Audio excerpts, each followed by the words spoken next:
Estimado público que nos acompaña esta noche, tengan cada uno de ustedes muy buenas noches y sean bienvenidos nuevamente a esta conferencia que se va a desarrollar esta noche. Bueno, nuevamente bienvenidos. Mi nombre es Rigo Ayala. Para los que nos visitan por primera vez, vamos a hablar de un tema muy importante, como lo es la ciencia de la meditación. Quiero decirles que con este tema estamos tocando el pilar más, pero más grande de lo que es el gnosticismo universal. ¿Por qué? Bueno, porque es ahí, en la meditación, donde se encierra todo lo que podemos llegar a realizar como seres humanos de este planeta. Con la meditación es cuando comprendemos en realidad quiénes somos, de dónde venimos y hacia dónde vamos, que esa es la razón por la cual todos estamos acá. La meditación es el punto matemático que nos lleva a conocer los sagrados misterios del absoluto, y es la conexión que nos lleva hacia el Padre universal. Como dice nuestro gran maestro Samael Aun Weor en su libro La Gran Rebelión, ahí lo va a encontrar, capítulo 21, nos habla bien claro y enfático en lo que es este tema, la meditación. Y que es muy importante que cada uno de nosotros tomemos la responsabilidad de ser serios con esta enseñanza. Porque es una enseñanza práctica. Nadie, ningún ser humano puede autorrealizarse sin saber meditar. Porque meditando es como sabremos pedir. Es la única forma. La ley dice, pedid y se os dará. Tocad, se os abrirá. Buscad, que encontraréis. Pero a través de la meditación. Porque ese es el puente entre lo humano y lo divino, así al Padre. Entonces, en la meditación encontramos lo que es la base fundamental de la gnosis para el autodespertar consciente de cada uno de nosotros como estudiantes gnósticos. Si queremos ser serios, si queremos ser de verdad iniciados en este conocimiento, debemos de saber meditar. Porque es la única forma en donde podemos lograr, a través de la meditación, la comprensión y la muerte de nuestros defectos. Y cada día que se manifiestan, podemos traerlo a la observación y entregarlo a través de la meditación a nuestra Madre Divina para la desintegración del mismo. Entonces, es muy importante que nosotros comprendamos de una vez que la gnosis tiene todo este proceso para que cada uno de nosotros conozcamos la verdadera autorrealización, que es lo que queremos todos, para así ser realmente lo que nuestro maestro quiere, un soldado, pero un soldado consciente, no un soldado desarmado hacia la guerra, sino un soldado que realmente esté consciente qué es lo que va a hacer y que tenga armas para pelear. Entonces, los invitamos a que cada uno de nosotros hagamos conciencia, como así lo han hecho grandes maestros. Les decía maestro Siddhartha Gautama Buda, que él decía, bueno, aquel que medita, hasta los dioses lo envidian. ¿Por qué? Porque es el que puede conocer el universo. Bueno, este tema es muy extenso, pero corresponde a nuestro hermano Edwin Roca, que nos va a tratar de desglosar más sobre el tema para ayudarlos. Un aplauso, por favor, para que sean bienvenidos. Gracias.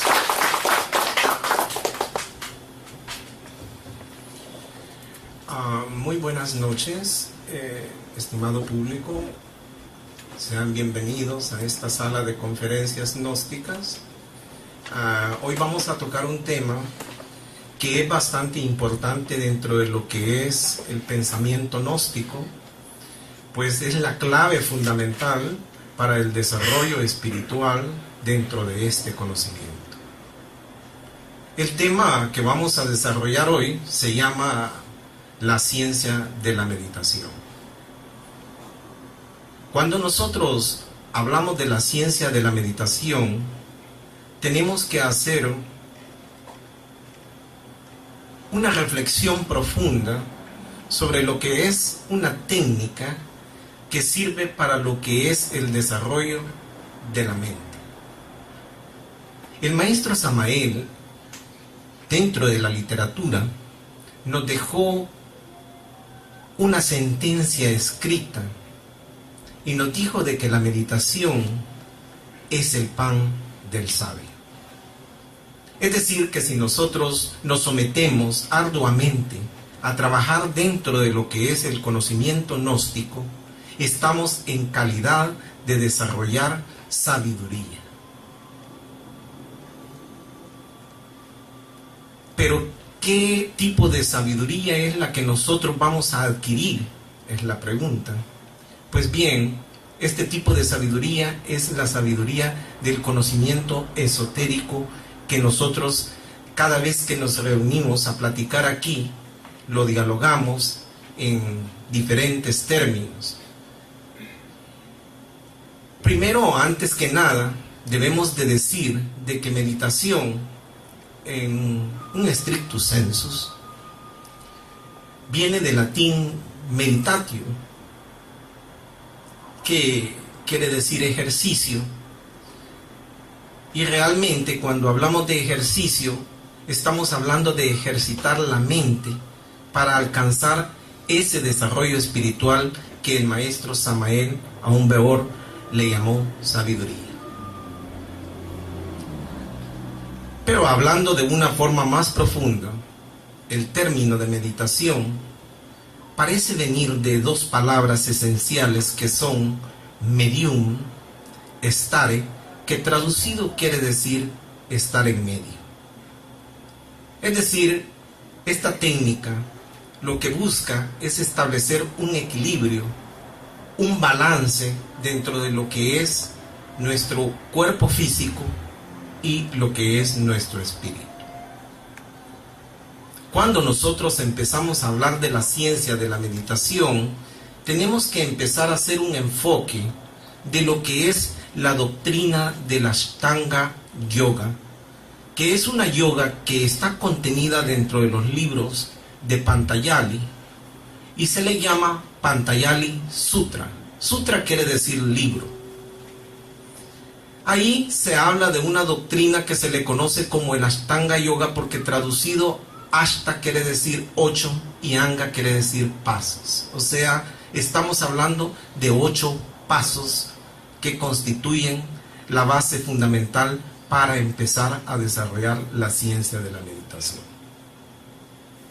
El maestro Samael, en el libro de Rosa Ígnea, en el capítulo 17 precisamente, ustedes pueden encontrar esos 8 pasos explicados detalladamente.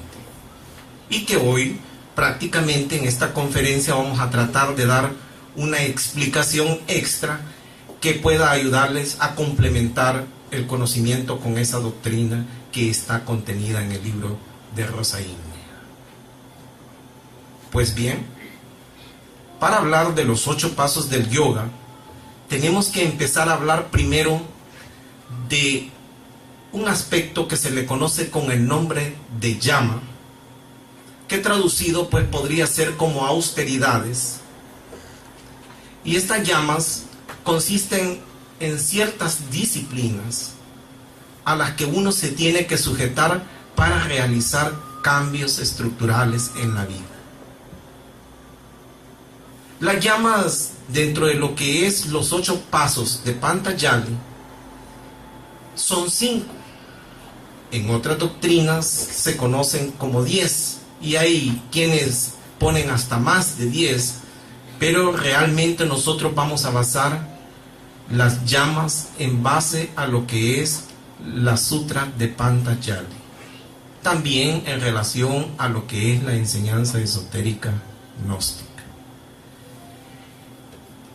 El primero se le conoce con el nombre de Ahimsa. El Ahimsa quiere decir, traducido en lengua hindú, como no violencia.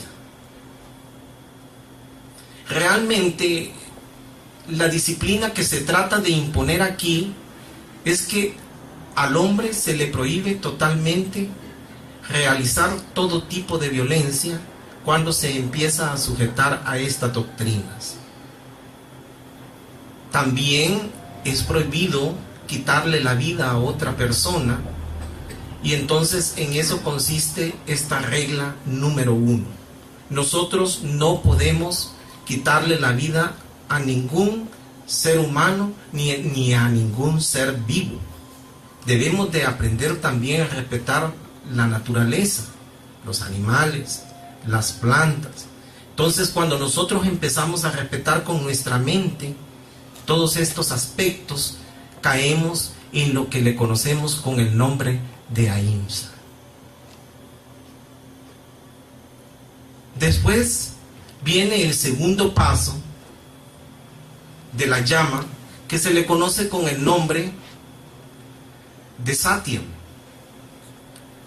La palabra Satyam quiere decir verdad, o sea que traducido quiere decir no mentir. Debemos siempre de tratar de decir la verdad. No debemos de mentir ni en cosas pequeñitas, porque si nosotros aprendimos a mentir en cosas pequeñitas, vamos a mentir en cosas grandes. Entonces debemos de controlar siempre nuestra habla cuando nosotros vamos a realizar este tipo de austeridad, para poder controlar todas las actividades que nosotros hacemos que nos pueden conducir a mentir. Tenemos que tener cuidado en la forma en cómo nosotros hablamos. Y en eso pues consiste prácticamente el Satya, que traducido también quiere decir verdad.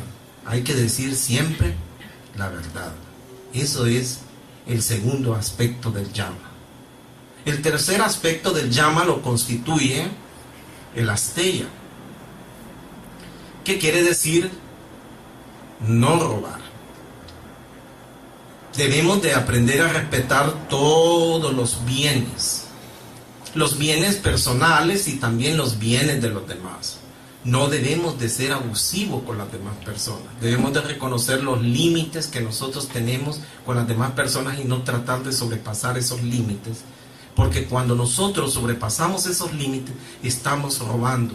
Estamos robando ya sea tiempo, estamos robando a veces conceptos, estamos robando acciones, estamos incluso a veces robando hasta sueños de las personas, aspiraciones. Entonces debemos de aprender a controlar la mente en ese aspecto para no robar en ningún sentido. Entonces a ese término se le conoce con el nombre de Asteya. Después viene el cuarto Yama, que se le conoce con el nombre de Brahmachari, que este consiste en un control más que todo de las energías sexuales. Por cierto, de que la gnosis trabaja muy fuertemente en este campo, porque lo que pretendemos aquí es realizar lo que se le conoce con el nombre de castidad absoluta. En la India, esta castidad absoluta se le conoce con el nombre de Brahmachari. El Brahmachari es un comportamiento que el yogi empieza a ejercer dentro del Yama para controlar la energía sexual. y no derramarla desmedidamente. Y el quinto aspecto consiste en aparigraha, que quiere decir no aceptar regalos de nadie. Pero esto no se debe de agarrar en forma literal, sino que lo que se le enseña al yogi dentro de esta llama es que tiene que aprender a adquirir solo lo que es necesario para vivir. Que no debe de aspirar ni tener muchas ambiciones a querer tener muchos bienes, a querer alcanzar opulencia, sino que a tratar de tener siempre lo necesario. En eso consiste lo que se le conoce con el nombre de aparigraha. Pues bien, cuando tenemos estas 5 llamas, a estos aspectos que son puramente no hagan esto, no hagan lo otro, son disciplinas que se le están poniendo a la mente con un sano propósito de alcanzar algo que se le conoce con el nombre de Shita, que es el deseo de adquirir conciencia. O sea, cuando nosotros tomamos una reflexión de que no tenemos que hacer algo, no tenemos que hacer lo otro, lo que se empieza a desarrollar dentro de nosotros es el Shita, es la conciencia. Empezamos a tomar conciencia de nuestras actividades. Después vienen otras 5 ordenanzas que se les conoce dentro del yoga con el nombre de niyamas. Las niyamas constituyen ciertas observancias que nosotros debemos de tener dentro de nuestra vida. Y estas observancias son de tipo espiritual. Buscan más que todo desarrollar a la persona espiritualmente, pero a través de ciertas actividades que en cierta medida tienen que ayudarnos a nosotros a controlar todo lo que es la mente y el cuerpo físico. El primero lo constituye el Shauka, que es una disciplina que busca más que todo ser ordenados, ser limpios en nuestra forma de ser, tratar de ser limpios no solo físicamente hablando, sino también ser limpios en nuestra forma de pensar, ser limpios en nuestra forma también de sentir. Y entonces, cuando nosotros empezamos a desarrollar esta forma de pensar, caemos dentro de lo que es el niyama del Shauka. El segundo aspecto del niyama lo constituye el santosha. La palabra santosha quiere decir contentamiento, quiere decir alegría, quiere decir felicidad. Y este estado se logra cuando nosotros aprendemos a ser sencillos con lo que tenemos, a ser humildes con lo que sabemos. Cuando nosotros mantenemos un equilibrio dentro de lo que nosotros somos y no aspiramos ni a tener más, ni tampoco a querer tener menos, y nos mantenemos en ese balance, estamos en calidad de desarrollar un estado de santosha. O sea, quiere decir que alcanzamos un estado de felicidad porque somos felices con lo que tenemos. Si viene un poco más, pues bienvenido sea, pero nosotros no tenemos aquel deseo de ambición de querer alcanzar más. Tenemos que aprender a ser sobrios en la vida. Y entonces, cuando mantenemos ese equilibrio, a eso se le conoce con el nombre de santosha. Después viene otro aspecto que es un aspecto al que muchos le temen, muchos no lo quieren hacer, porque esta disciplina es bastante difícil. Se le conoce con el nombre de tapaj, que quiere decir sufrimiento. Mucha gente no quiere sufrir para lograr algo, no quiere hacer un esfuerzo. Y entonces aquí en esta observancia nosotros tenemos que optar por disciplinas rígidas que a veces nos ayudan para que nosotros progresemos, pero tenemos que ponerlas en práctica. Por ejemplo, a veces tenemos que levantarnos temprano para hacer una práctica y no queremos. Entonces, todas esas disciplinas lo que buscan en el fondo con el tiempo es desarrollar dentro de nosotros el atributo de la voluntad. Cuando empezamos a desarrollar esta voluntad, estamos en calidad de alcanzar este nivel que se le conoce con el nombre de tapaj. Tapaj quiere decir disciplina, quiere decir sufrimiento, pero un sufrimiento en el cual viene una recompensa. Esa es la importancia. Esa es la importancia de esto. Entonces, después de tapaj, nosotros tenemos otra niyama, que es la disciplina del conocimiento, que se le conoce con el nombre de Swayaya. El Swayaya es una disciplina que lo que busca es que nosotros estudiemos arduamente las escrituras. Por ejemplo, si nosotros tenemos los escritos esotéricos, gnósticos, debemos de estudiarlos de una forma bien asidua, tratar de asimilar todo lo que allí está y adquirir esa conciencia de ese conocimiento. Cuando nosotros empezamos a practicar este conocimiento y lo ponemos en nuestra mente, adviene una luz de conciencia, y esa luz de conciencia es la que nos permite a nosotros adquirir el nivel del Swayaya. Swayaya quiere decir adquirir el conocimiento esotérico como una luz, como una guía espiritual para que nosotros evolucionemos totalmente. Y el último nivel del niyama lo constituye el Ishvara Pranidhana. Este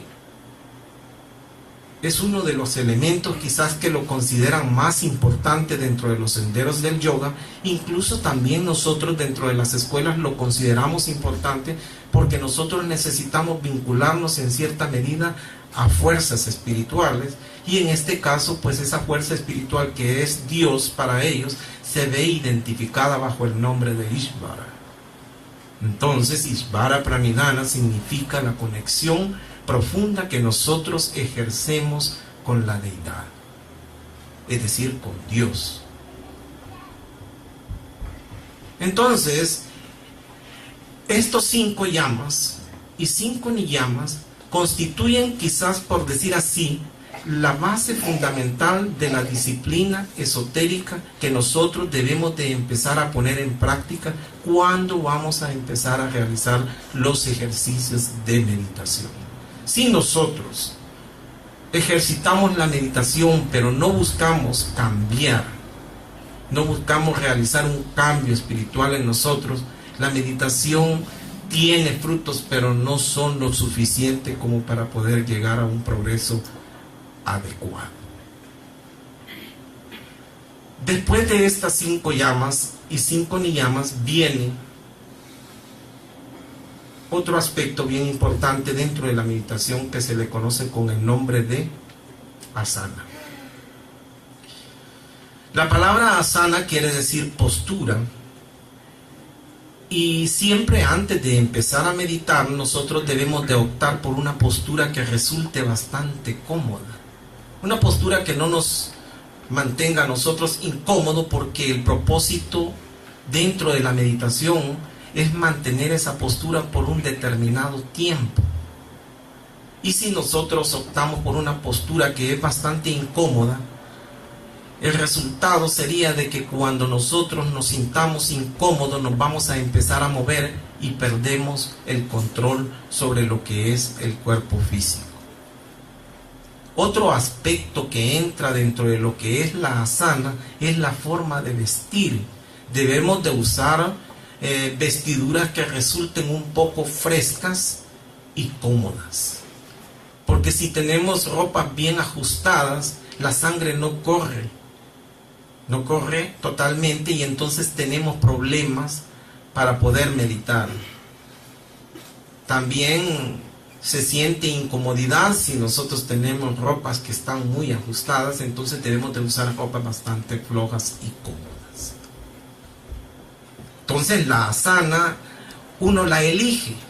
Hay dentro del Hatha Yoga 48 posturas, hay quienes hablan hasta de 108 posturas dentro de lo que es el Hatha, pero ustedes pueden elegir una de esas posturas que ustedes consideren que es la más adecuada para ustedes y pueden empezar a realizar los ejercicios de la meditación. Después de haber optado una postura bastante cómoda, viene el segundo aspecto que lo constituye el pranayama. El conocimiento del pranayama es un conocimiento ancestral, antiguo de la India, y la palabra pranayama quiere decir prana, quiere decir energía, y ayama quiere decir control. O sea, lo que se traduce es como un control de lo que son las energías del cuerpo. El maestro Samael, en el capítulo 8 del libro amarillo, ustedes pueden encontrar una técnica trascendental que él enseña ahí, que se le conoce como el pranayama egipcio, que es una técnica que consiste en inhalar energías a través de las dos fosas, intercalándolas, y es así como nosotros hacemos subir la energía sexual hacia el cerebro y luego hacia el corazón. Él entrega esas técnicas allí, y si ustedes pueden un día conseguir el libro amarillo, ahí pueden leer esa información en el capítulo 8. El pranayama es una técnica bastante trascendental, porque si se analiza desde un punto de vista esotérico, la energía sexual, cuando nosotros la empezamos a inhalar profundamente, llega un momento determinado en que empieza a ejercer un control uno sobre el primer aspecto de lo que se le conoce dentro de la India como ahamkar, y ese aspecto se le conoce con el nombre de manas. Manas quiere decir mente. Cuando la energía nosotros la empezamos a inhalar profundamente, empezamos a acumular energía en nuestra mente, la mente se nos vuelve más clara, empezamos a dilucidar de una manera diferente las cosas. Eso sería la primera fase del pranayama. La segunda fase del pranayama la constituye cuando conquista la energía el buddhi.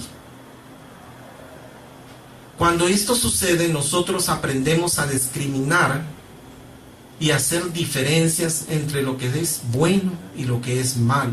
Aprendemos a ser buenas personas porque nos volvemos juiciosos en nuestra forma de actuar.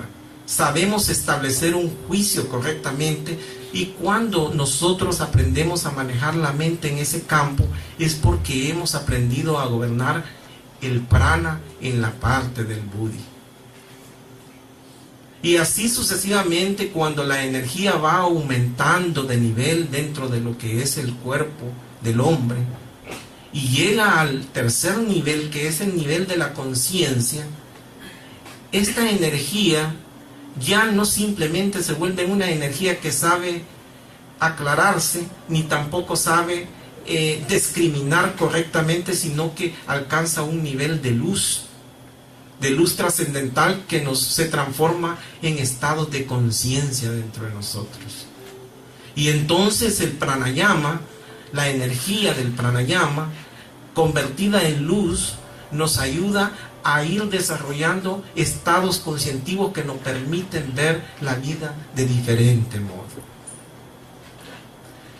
Y el último nivel del pranayama es cuando nosotros llevamos toda esta energía y la empezamos a depositar en el corazón.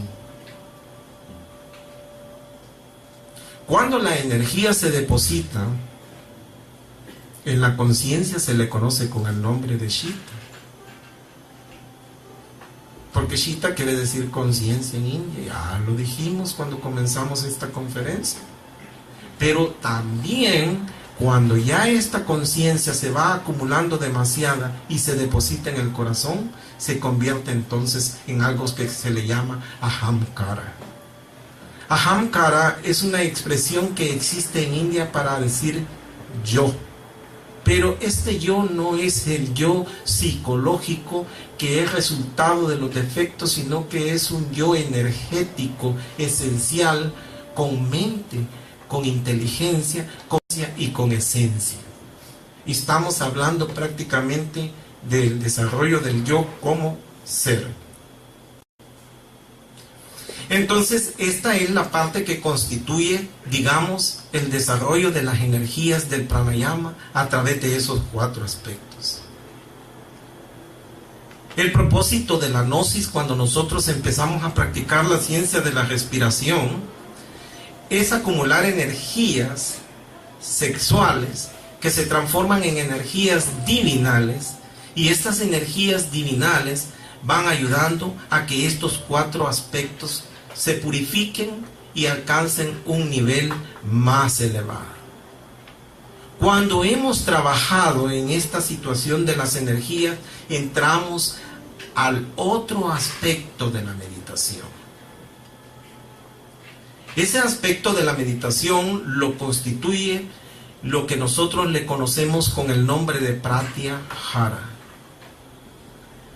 La palabra pratyahara quiere decir retiro, algo así como retirar, pero se refiere a retirar lo que son las actividades de los sentidos.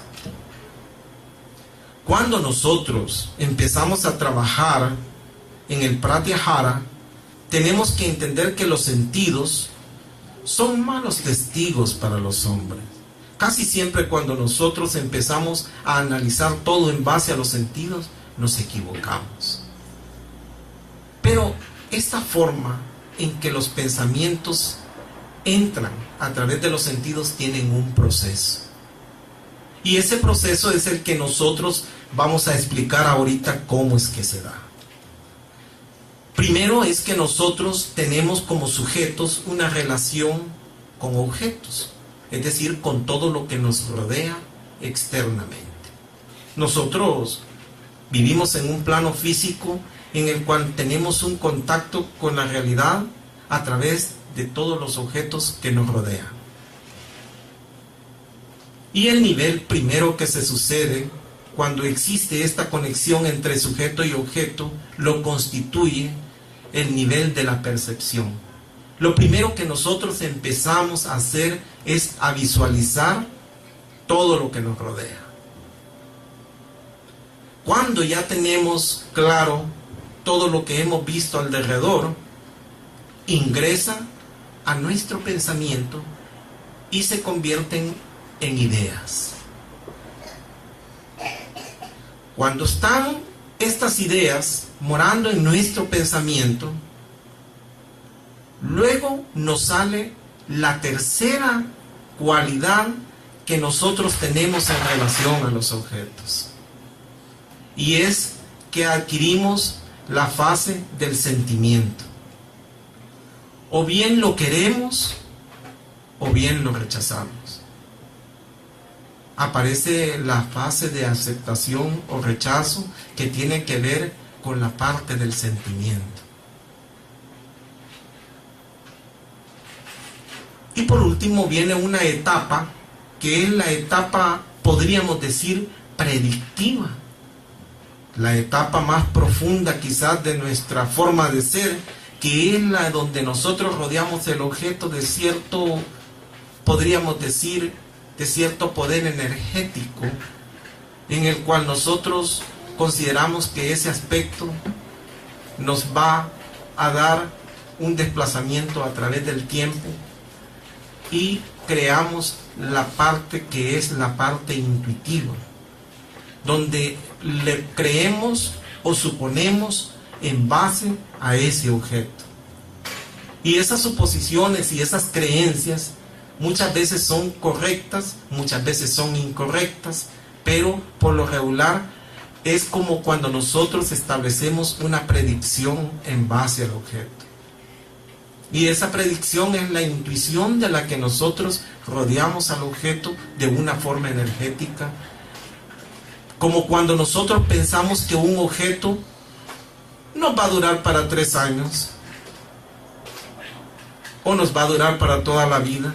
Entonces empezamos a poner ese aspecto energético en el objeto y surge la parte futura que se le conoce como la parte intuitiva del pensamiento. Cuando nosotros empezamos a ejercer el pratyahara, tenemos que empezar a poner un límite a lo que es las percepciones. Tenemos que empezar a ponerle un límite a lo que son los pensamientos que empiezan a generarse dentro de nuestra mente, a esa fase emocional donde nosotros nos identificamos con lo que nos gusta o lo que no nos gusta y volvernos indiferentes ante ello. Y también no tratar de ponerle tiempo ni futuro a las cosas existentes y a los pensamientos. Y empezamos a establecer un bloqueo, por decir así, de estos 4 aspectos, y a ese bloqueo de esos 4 aspectos se le conoce con el nombre de pratyahara. O sea, retirar lo que se le llama la actividad de los sentidos, pero de una forma consciente. Después aparece la otra fase de la meditación. Y a esa fase se le conoce con el nombre de dharana.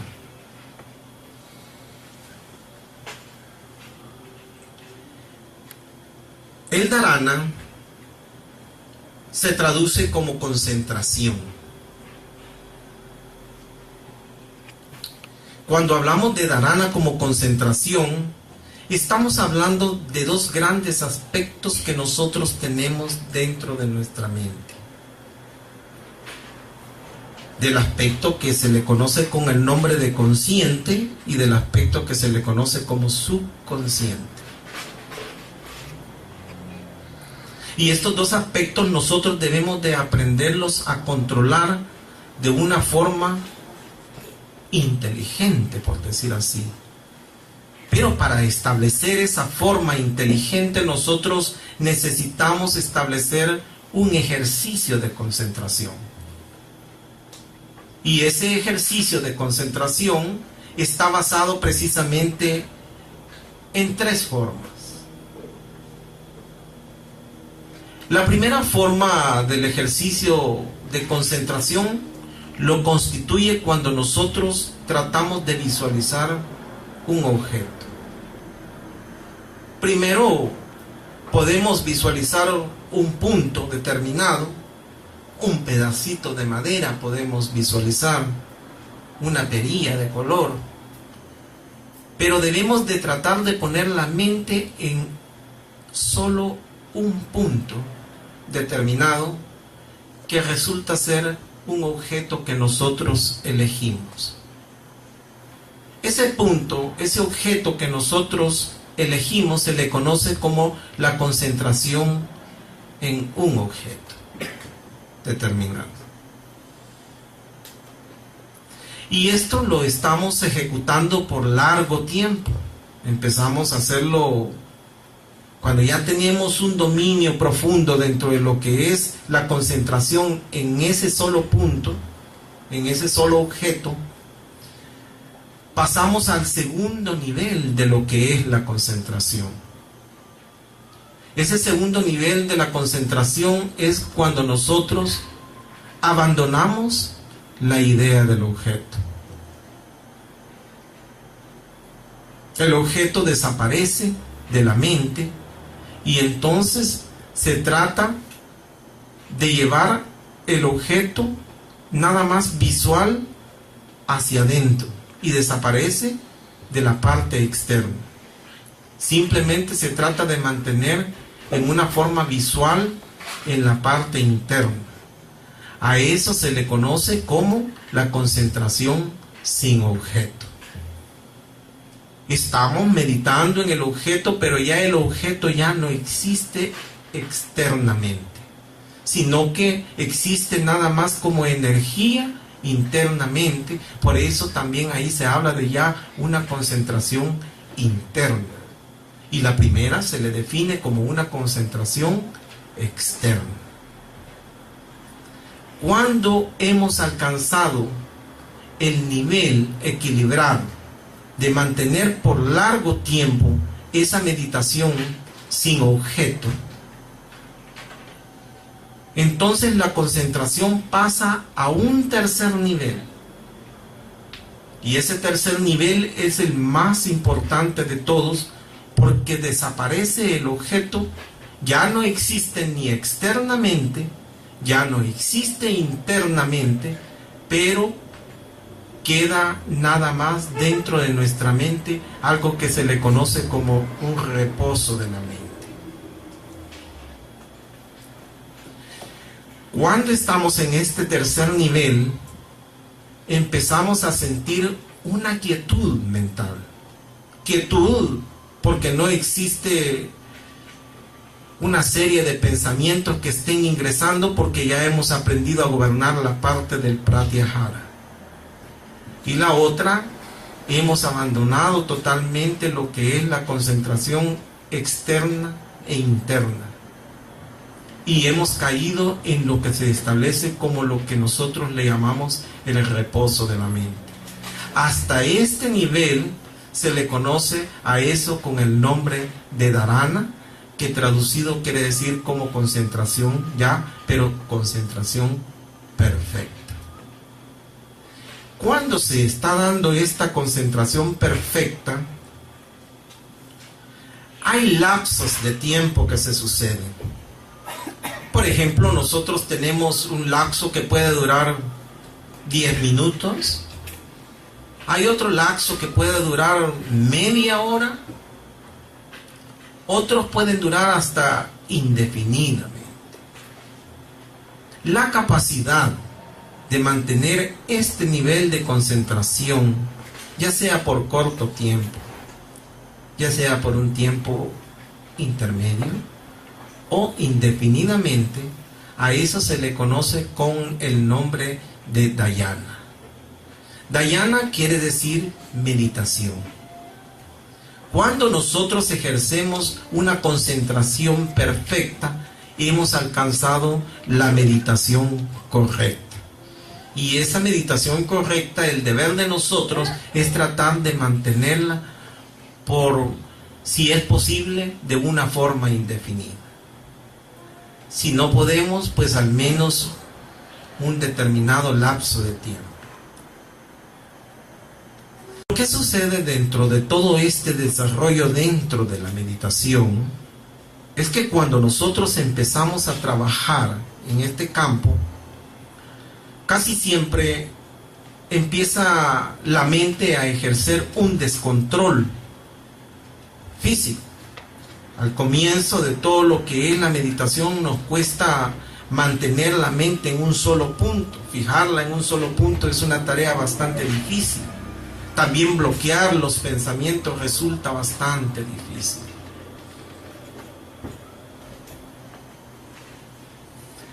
Por eso es que dentro de lo que es la doctrina esotérica, la Gnosis nos dice de que nosotros en un fondo debemos de tratar de convertir la mente en un muro. Eso es lo que el maestro Samael nos enseña en el libro del Misterio del Aura o Florecer. Dice de que cuando la mente se ha convertido en un muro, ingresa a lo que se le conoce con el nombre de Zen. El Zen representa la Gnosis, representa el conocimiento esotérico, trascendental, representa todo este conocimiento que nosotros, cada día que ustedes vienen aquí, lo reciben. Y ese es el propósito de someterse a estas prácticas. Lo que pasa es que cuando nosotros empezamos a desarrollar el dhyana, hay 8 conciencias que se están procesando dentro de ese desarrollo. La primera conciencia se le conoce con el nombre de conciencia visual, que es una conciencia que nos identifica prácticamente con lo que vemos. Todo lo que nosotros vemos tiene su propia conciencia. Después viene otro tipo de conciencia, que es la conciencia auditiva. Todo lo que nosotros oímos tiene su propia conciencia. Así también la conciencia olfativa. Tenemos conciencia cuando nosotros olemos. Todo lo que nosotros olemos tiene su propia conciencia. Existe también una conciencia gustativa. Una conciencia por lo que nos gusta, por lo que no nos gusta. Cada uno de ellos, cada uno de los sentidos va desarrollando su propia conciencia. Así el tacto también desarrolla la conciencia táctil. Todas estas conciencias que constituyen la conciencia de los 5 sentidos se le llama dentro del esoterismo conciencias no conceptuales. Cuando establecemos que estas conciencias de los 5 sentidos son no conceptuales, quiere decir de que estas conciencias no se gobiernan por sí mismas en forma de conceptos. Simplemente ingresan a la mente y están ahí, pero no pueden tener autonomía. No es sino hasta que aparece la 6ª conciencia es que se convierten en conciencias conceptuales. Y esa conciencia la constituye la conciencia de la mente. La conciencia de la mente también se le conoce con el nombre de conciencia conceptual, porque esta conciencia es la que se encarga de que todas estas actividades que los sentidos ejecutan se conviertan en conceptos. Y miren que aquí es donde comienza el problema de todo. Porque cuando nosotros empezamos a convertir en conceptos, vienen los problemas de la identificación. Allí, en esa parte, por eso los esoteristas le llaman a esta conciencia, conciencia base. Porque en esa base es donde se empieza a edificar la existencia de nuestros defectos psicológicos. Pero los yoguines, cuando empiezan a practicar profundamente la meditación, tratan de controlar todas estas conciencias no conceptuales, la conciencia conceptual, que son 6 conciencias en total, y a la conciencia conceptual también se le conoce con el nombre de conciencia inestable. La razón por qué se le llama conciencia inestable es porque cuando esa conciencia empieza a ejercer su actividad, es una serie de pensamientos que están entrando constantemente al cerebro y no se pueden controlar. Pero cuando está sucediéndose el dhyana y se está analizando todo este proceso de las conciencias, viene la 7ª conciencia, que es una de las conciencias más importantes, que se le conoce con el nombre de conciencia estable. Esta conciencia es la conciencia donde nosotros, después de haber controlado las conciencias no conceptuales, la conciencia conceptual o inestable, al controlar todos estos elementos, viene una quietud mental, y en esa quietud descubrimos que la mente tiene un recurso que es como un océano donde reposan todos los pensamientos, pero se mantiene una quietud sobre ese océano de los pensamientos. Y por eso, por mantener esa quietud, para que ya no sigan saliendo de ese océano más pensamientos, se le conoce también como conciencia de la laya. O sea, una conciencia que se le llama conciencia estable, porque lo que busca más que todo es que no existan pensamientos que estén saliendo de forma disparatada para afuera, sino que estén nada más la mente en un estado de quietud. Y este estado de quietud es lo que produce la conciencia estable. Pero a los yoguines no les preocupa todavía esa séptima conciencia, sino que a ellos lo que les preocupa es la octava conciencia, que es donde después de descubrir esa quietud mental, aparece una forma energética que es el yo. Aparecen todos los defectos psicológicos aflorando en nosotros, y ellos dicen, cuando llegamos a ese nivel es donde se hace difícil llegar a la alta iniciación. El maestro Samael lo decía que mientras nosotros no disolvamos los defectos psicológicos, estamos lejos de alcanzar la alta iniciación. Entonces, a esa conciencia se le conoce con el nombre de conciencia aflictiva o conciencia del yo. No es sino hasta que se separa uno de esa conciencia es que puede pasar al octavo nivel de la meditación.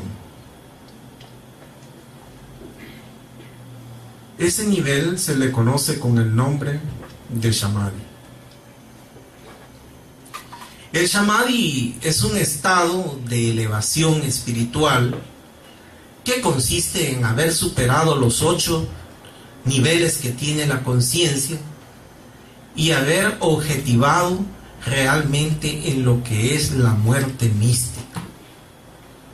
Cuando se realiza todo este proceso, nosotros experimentamos una calidad de pensamiento elevado, y a esa calidad de pensamiento elevado se le conoce dentro de la India con el nombre de Vikalpa.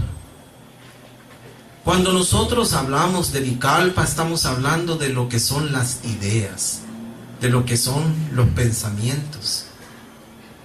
Y hablar de ideas y pensamientos es hablar de ideas y pensamientos que están más allá de lo que son los pensamientos burdos. Lo único que para hablar de esto dentro de lo que es el Samadhi, hay 3 niveles de Samadhi. El primer nivel de Samadhi que se experimenta es un Samadhi que está relacionado íntimamente con lo que es algo de identificación con lo que guarda el cuerpo físico. Cuando las personas han llegado a experimentar estados extáticos elevados, a veces todavía tienen la necesidad de regresar y contactarse con la parte física. Y por contactarse con el estado de la forma, a eso se le conoce con el nombre de Savikalpa Samadhi. Savikalpa quiere decir que es un pensamiento relacionado con formas. Es decir, que está identificado todavía con el mundo de las formas. Por eso el yoguín, cuando ha llegado a estados estáticos, siente la necesidad de regresar y conectarse con el mundo de nuevo, y a esa conexión se le conoce con el nombre de Savikalpa Samadhi. Porque todavía no puede abandonar totalmente la forma física. Cuando el yoguín alcanza un nivel espiritual más elevado y ha abandonado ya toda la forma física, entonces se desarrolla otro nivel más elevado de Samadhi que se le conoce con el nombre de Nirvikalpa Samadhi. El Nirvikalpa quiere decir que es un Samadhi sin forma. Eso quiere decir que ya no está identificado con lo que es la parte física del hombre.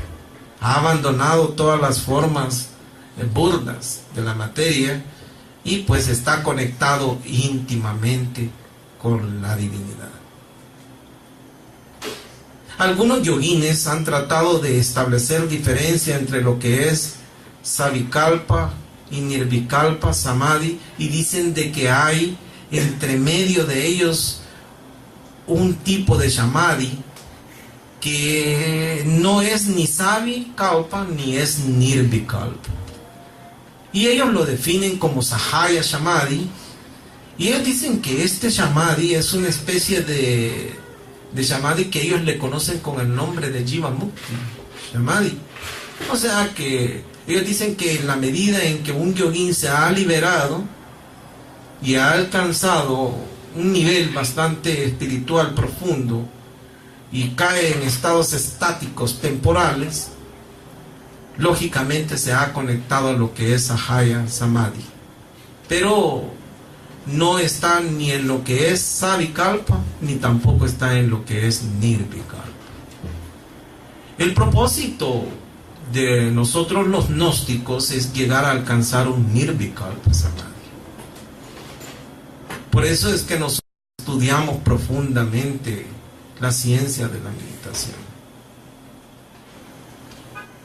El maestro Samael, hay una parte donde él nos empieza a hablar de que el propósito de establecer el desarrollo de la técnica de la meditación es para llegar a alcanzar 3 grandes aspectos importantes en nuestra vida.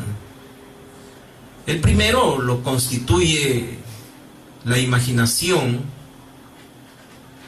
Él dice que nosotros debemos de aprender a imaginar, porque imaginar es ver. Lógicamente que para llegar a este nivel de la imaginación creadora se necesita trabajar arduamente en la meditación. Después pasamos a un segundo nivel que se le conoce con el nombre de inspiración, que es donde ya tiene una injerencia a nuestro ser interno y nos provee la parte emocional. Y eso es lo que nos da. La parte emocional que nos ayuda a tener una concepción más amplia de todo lo que es la naturaleza y Dios. Y por último, tenemos la parte trascendental y cósmica, que es la que ya nos conecta directamente a nuestro ser, pero directamente al ser con Dios. Y esta última parte la constituye la parte intuitiva. Dice el maestro Samael que cuando nosotros trabajamos arduamente en la meditación, podemos ver, adquirir una visión espiritual muy amplia y podemos ver lo que va a acontecer. Podemos adquirir a poderes espirituales. Pero el propósito de la meditación en el fondo no es solo alcanzar poderes, sino también alcanzar un desarrollo interno. Y ese desarrollo interno nosotros lo tenemos que buscar mediante lo que es el nacimiento y la muerte. Mediante lo que el maestro estableció como los 3 factores de la revolución de la conciencia. Lógicamente que a través de todo ello tenemos que ir poniendo en práctica todo este proceso de la ciencia de la meditación, y que si ustedes lo buscan en el libro de Rosa Ígnea, lo pueden encontrar en el capítulo 17 del libro. Voy a dejar hasta aquí mi conferencia, esperando a que haya sido comprendido todo lo que son los pasos de la ciencia de la meditación. Si hay alguna pregunta y podemos responderla, pues vamos a tratar. Edwin, el aspecto de la última etapa del Samadhi, el Nirvikalpa Samadhi, ¿es lo mismo que lo que es el Satori? Sí, es que lo que pasa es que el término Satori es un término que está adquirido dentro de lo que es el Zen budismo, pero realmente los términos van cambiando. Por ejemplo, dentro de la Iglesia Católica, el Samadhi no se llamaba Satori, sino que elevación espiritual, pero realmente los términos van cambiando de acuerdo a lo que son las doctrinas esotéricas, pero realmente lo que Samadhi es el mismo Satori. Cuando prácticamente toda esta terminología que tú estás hablando es sánscrita, es un lenguaje sagrado de la India. Cuando hablas del pranayama y el maestro habla de egipcio, ¿existe tal cosa? ¿Un pranayama que venga de Egipto? ¿O por qué es que a él así le denomina así? El pranayama es un conocimiento universal. La ciencia de la respiración existe no solo en Egipto, ha existido en todas las religiones.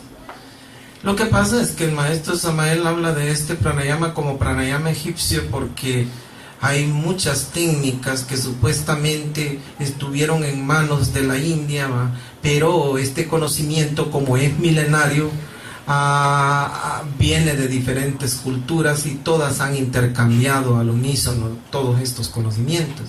Realmente hay pranayamas egipcios, lo mismo pueden haber pranayamas persas, pueden haber pranayamas de todos los lugares del mundo. No sé si hay pranayamas en nuestros países, pero ha de haber. Y lo importante quizás no es de dónde venga el pranayama, sino entender que estas técnicas de la respiración se tienen que aplicar.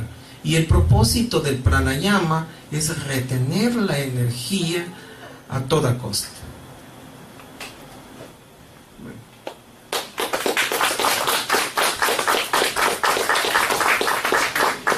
Para el desarrollo espiritual dentro de este conocimiento. El tema que vamos a desarrollar hoy se llama la ciencia de la meditación. Cuando nosotros hablamos de la ciencia de la meditación, tenemos que hacer una reflexión profunda sobre lo que es una técnica que sirve para lo que es el desarrollo de la mente. El maestro Samael, dentro de la literatura, nos dejó una sentencia escrita y nos dijo de que la meditación es el pan del sabio.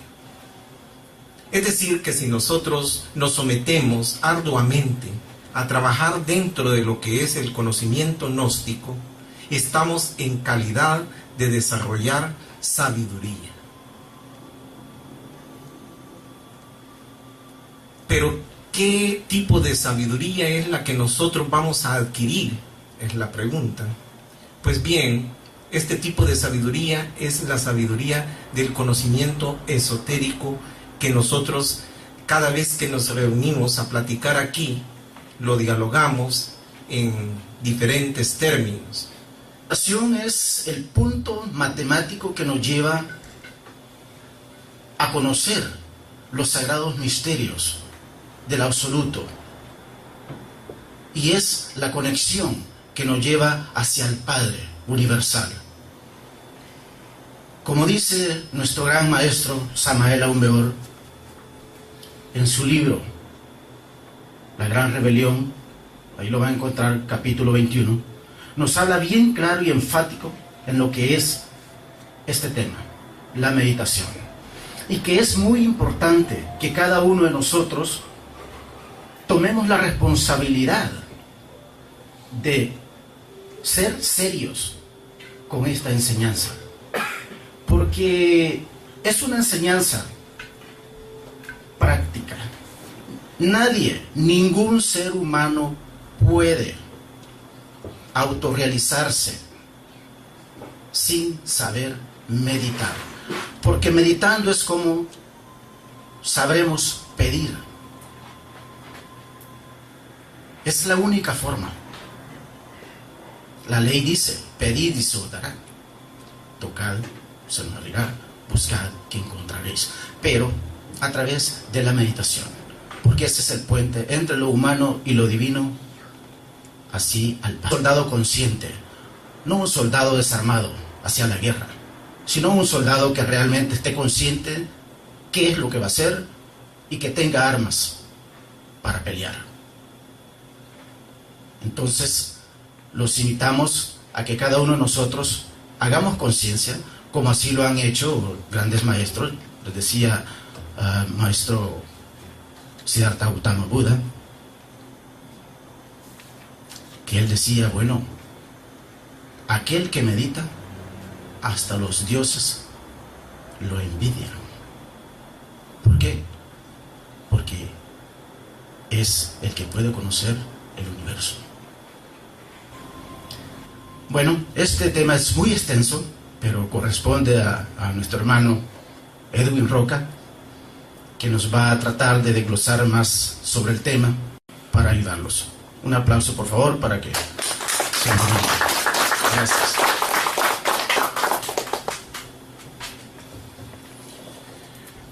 Muy buenas noches, estimado público. Sean bienvenidos a esta sala de conferencias gnósticas. Hoy vamos a tocar un tema que es bastante importante dentro de lo que es el pensamiento gnóstico, pues es la clave fundamental. Estimado público que nos acompaña esta noche, tengan cada uno de ustedes muy buenas noches y sean bienvenidos nuevamente a esta conferencia que se va a desarrollar esta noche. Bueno, nuevamente bienvenidos. Mi nombre es Rigo Ayala. Para los que nos visitan por primera vez, vamos a hablar de un tema muy importante, como lo es la ciencia de la meditación. Quiero decirles que con este tema estamos tocando el pilar más, pero más grande de lo que es el gnosticismo universal. ¿Por qué? Bueno, porque es ahí, en la meditación, donde se encierra todo lo que podemos llegar a realizar como seres humanos de este planeta. Con la meditación es cuando comprendemos en realidad quiénes somos, de dónde venimos y hacia dónde vamos, que esa es la razón por la cual todos estamos acá. La meditación. Entonces, en la meditación encontramos lo que es la base fundamental de la gnosis para el autodespertar consciente de cada uno de nosotros como estudiantes gnósticos. Si queremos ser serios, si queremos ser de verdad iniciados en este conocimiento, debemos de saber meditar. Porque es la única forma en donde podemos lograr, a través de la meditación, la comprensión y la muerte de nuestros defectos. Y cada día que se manifiestan, podemos traerlo a la observación y entregarlo a través de la meditación a nuestra Madre Divina para la desintegración del mismo. Entonces, es muy importante que nosotros comprendamos de una vez que la gnosis tiene todo este proceso para que cada uno de nosotros conozcamos la verdadera autorrealización, que es lo que queremos todos, para así ser realmente lo que nuestro maestro quiere, un soldado, pero un